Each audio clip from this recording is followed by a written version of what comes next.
Hello, hello, hello, everybody. Welcome. Good morning, good evening, good afternoon, whatever it is, wherever you are. Greetings.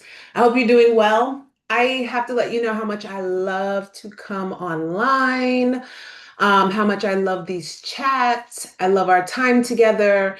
I'm really enjoying this month. So October is chock full of advocacy and awareness, right? We have breast cancer awareness. We have domestic violence awareness. Congratulations to every survivor, every mom who is a survivor of breast cancer and or domestic violence. We see you, we honor you, we love you, we admire you, we respect you. So I just want to put that out there and let you guys know.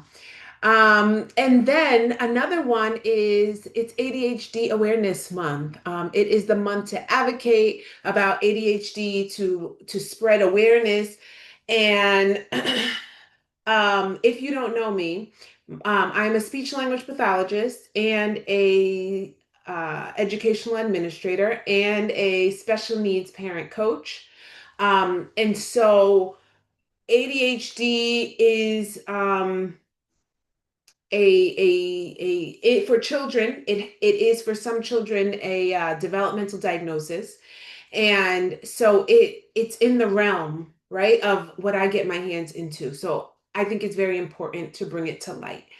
I also, as an administrator, I am a fierce advocate for preschool education. So this month is really, that's the audience that is under observation this month, right? It's ADHD in preschool populations. I didn't say that. Did I tell you my name's Imari Ventura Roches? Did I go through that part? I believe so. You guys, I usually give you glam, earrings, makeup, hair. It's been a very busy week. So this is just me, plain Jane. But the content is good. Okay. Okay, so any questions as usual that you want to put in the chat, anything that you have questions about, you need to know, drop it in that chat or send me a DM if it's super personal, and I'll be happy to answer any questions you have. So what is it about tonight? What are we talking about? We're doing wiggle, wiggle, wait and worry, part two. Wiggle, wiggle, wait and worry. Why wiggle, wiggle? Because right, preschoolers are wiggly, and so are children who have demonstrate symptoms of ADHD are wiggly, right? As parents, as caregivers, educators, we wait to see how it's going to unfold. And oftentimes in the wait, we're worrying, right? So I hope that you can visualize this whole thing, wiggle, wiggle, wait, and worry, because tonight we'll be talking about part two, which is ADHD diagnosis, why it's difficult before 5 years old. Okay. If you missed last week, last Thursday, it was good. We did sorting the facts from fears for ADHD in little ones. And I brought in research from um, National Institute of Mental Health, NIMH, the Mayo Clinic, and the CDC about, clinical diagnostic indicators for ADHD in preschoolers. What is typical preschool behavior versus what is um, a sign for a deeper conversation. During last week, I told you what to highlight, what to write down, and where to make observations for your pediatrician. It's all about conversation. It's all about a relationship with your child's provider, really helping them to get on board with what you see, and advocating and bringing partners and stakeholders into your cause, um, firmly, right? So that they understand, that they believe and are firm in their conviction about what is going on with your child, right? That's what we do. That is the job of your job as mom, as caregiver, in this team dynamic. So let's talk about why it's difficult to diagnose ADHD before 5 years old. All right. Um, so most children who are between birth and 3, a tremendous amount of change is happening in their brains, right? In all 50 states, there is a birth to three early intervention sort of program that offers related services and special instruction and different things, and creates an IFSP for children of that age who demonstrate the need. And so, specifically, I'm going to be talking about birth to five, but I just want to let you know birth to three is a very important interval. And I've said this before. So, the first reason why diagnosis for children who demonstrate symptoms, it's hard to give a diagnosis before five because of rapid developmental changes. Okay. So between birth to three and then three to five, children's attention, behavior, and emotions change quickly, making it hard to tell what's typical development versus ADHD signs. Okay. I've said it before, like just in my webinars and my Facebook Lives about brain development rapidly, more than any other time in life between birth and three and three and five, right? So those early intervention years and then preschool, the brain is so absorbent and so rapidly changing like no other time in life. And so those changes make it difficult to pinpoint diagnosis. We're talking about ADHD here, and I meet parents every day of preschoolers who tell me their preschooler was diagnosed with autism. I mean, it's like almost every parent that I meet has told me that. And I tell them that although that might be the diagnosis on paper, a lot of the symptoms will change over time. And psychologists say that by seven, that's when really the skills have crystallized and the scores become a lot more reliable, okay, with maturity and age. So the rapid development, I mean, things are changing so much. You've seen we don't even refer to children only by their year. It's always months, right? It's always months added because 3 months is makes a world of a difference for early childhood between birth and five. Okay. Number two, reason why it's difficult to diagnose ADHD before 5 years old, the overlap with normal toddler behavior. And we spoke about that last week. They're just high energy, impulsive, with short attention spans, right? And these are common characteristics of normal preschoolers who don't have ADHD, who are typically developing with no documented diagnosis.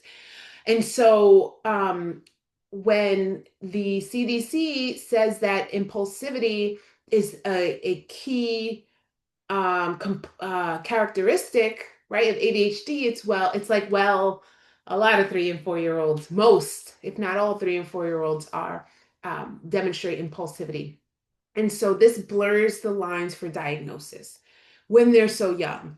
When they get older, children get older, they have more self-regulation and are able to control their impulses.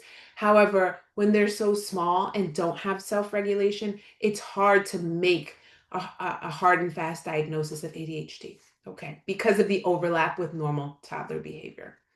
The number three reason why it's difficult to make an ADHD diagnosis before 5 years old is because oftentimes there's limited structure in early childhood. Limited structure in early childhood. The number three reason why it's difficult to make an ADHD diagnosis before five is because oftentimes there is limited structure in early childhood. And so I'll tell you what that means. In all 50 states, preschool is an option, right? Nursery, preschool, Head Start, all early childhood is optional. Kindergarten is optional. First grade is compulsory. So a person does not have to send their child to school until first grade, until they are 6 years old. So that means all those years before 6 years of age, a child may not know the expectations and culture of classroom, may not be exposed to academic rigor, may be unaware of the different um, the different school readiness skills that are important. So, limited structure in early childhood. Young children haven't yet experienced consistent routines like school expectations. So, challenges with focus or following directions may not be clearly seen. Okay. Um, and just because of the lack of exposure, I've never been to school. The minute that I get in school or the minute that I'm put into a highly structured environment, pow, I might not really be able to meet the standard. And so that happens. If a child is, we saw this, educators, early childhood specialists saw this during COVID. A lot of kids who were at home, who were um, with parents and perhaps even grandparents who anticipated their needs, just didn't speak and develop communication and socialization in the same way that children who had early childhood experiences have, right? At home, there often tends to be a lot less structure. It is just the expectations are a lot lower. There's more comfortability, familiarity with what's going on. And so that can, it's hard to make a diagnosis because um, structure is not mandated for anybody under 5. Okay. Number 4 reason why it is so difficult to make an ADHD diagnosis before 5 is language and emotional maturity are still emerging. Language and emotional maturity are still emerging. And so many behaviors that look like inattentiveness or defiance are often tied to communication or emotional regulation delays, not necessarily ADHD. Okay. So um it's important to realize, and I tell parents this a lot. If a child doesn't have communication, the threshold for frustration is a lot lower, and it's just going to be quicker to get frustrated if you can't say what you need and what you want. A child with sensory issues, um, the threshold for self-regulation is going to be a lot lower, and so more instances of hyperactivity, for example, may be apparent. So language and emotional maturity are still emerging. Things are still in flux. Things are still developing. There's a vast variability in those years. And so that makes it even more difficult to diagnose ADHD. Some things may appear, right? Some observations, some impressions may appear to be ADHD like, some may appear to be a symptom of. However, it's hard to say. They might not necessarily be. And it's just language and communication and emotional sensory regulation in development. Okay, the last and the fifth reason why ADHD diagnosis before 5 is so difficult is because there's a need for observation over time, right? If you've caught on through these 5 reasons, a lot of it has to do with time. I mean, it's just a function of their age. It's difficult to make that diagnosis. So professionals often need to see patterns across settings. And we spoke about that last week. For example, home, playground, playgroups, and over several months to confidently identify ADHD, right? They need time, right, to see that it's not getting better, right? To see that the behaviors are not improving, to see that they're really as widespread as is believed. And so professionals often they need to see a pattern. They need to be able to identify that across different settings over time. They need to collect data over time. Um, and that takes time. It takes patience, right? And it takes like really close notes and observation um, and communication with the family. And oftentimes outside of the school setting, it's just not done. So, I really enjoyed this. I really do think that this discussion on ADHD is really helping some moms. I do think that it's giving answers to somebody who otherwise, just wouldn't know what to think. So I'm so thankful that you're here. Um, Check out, if you haven't downloaded your October digital download, it's a free one. Effective strategies for parenting a child with ADHD. Just more information to have in your repertoire, your personal repertoire of developmental strategies, right? And that so this copy has an emphasis on practices, perspectives, and multicultural considerations. So go ahead to Teachers Pay Teacher, download that, take a look. It's not very long, but it is helpful. If you haven't watched part one of Wiggle, Wiggle, Wait, and Worry, Sorting Facts and Fears, go either in the Facebook group, Special Needs Supermoms, or go over to YouTube and watch the replay. Um, Comment, like, share this, tag somebody else, please, for this discussion.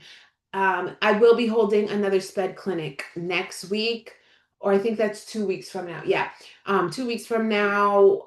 It's by registration only, October 28th. Bring your special education questions, okay?